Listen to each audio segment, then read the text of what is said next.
राजस्थान, मध्य प्रदेश, छत्तीसगढ़ और तेलंगाना समेत 5 राज्यों के विधानसभा चुनाव के लिए कभी भी बिगुल बज सकता है। चुनाव आयोग की टीम गुरुवार को तेलंगाना में चुनाव पूर्ण समीक्षा के लिए पहुंची थी। इसके बाद अब दिल्ली में शुक्रवार को मीटिंग बुलाई गई। इसमें सभी 5 राज्यों में चुनावी तैयारियों की समीक्षा की गई। माना जा रहा है कि इस मीटिंग के बाद कभी चुनाव की तारीखों का ऐलान हो सकता है और सभी चुनावी राज्यों में अधिसूचना लग जाएगी। चर्चा है कि चुनाव आयोग इस शनिवार से सोमवार के बीच किसी भी दिन तारीखों का ऐलान कर सकता है। सूत्रों से मिली जानकारी के अनुसार छत्तीसगढ़ में इस बार भी 2 चरणों में चुनाव होने की संभावना है।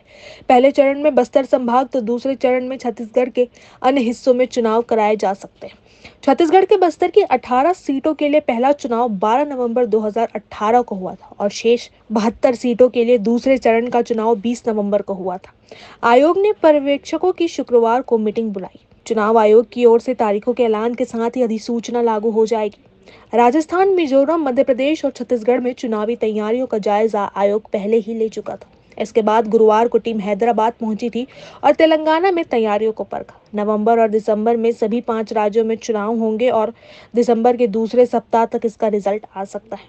मिजोरम में विधानसभा का कार्यकाल 17 दिसंबर को समाप्त हो रहा है। ऐसे में उससे पहले ही नतीजों का ऐलान किया जाएगा।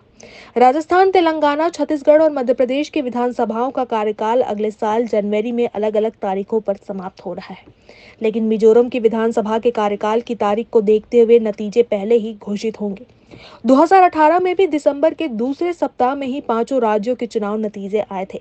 बता दें कि तेलंगाना में भारत राष्ट्र समिति की सरकार है, जबकि मध्य प्रदेश में भाजपा सत्ता में है। मिजोरम में मिजो नेशनल फ्रंट सत्ता पर काबिज है, वहीं राजस्थान और छत्तीसगढ़ में कांग्रेस पार्टी सत्ता में है।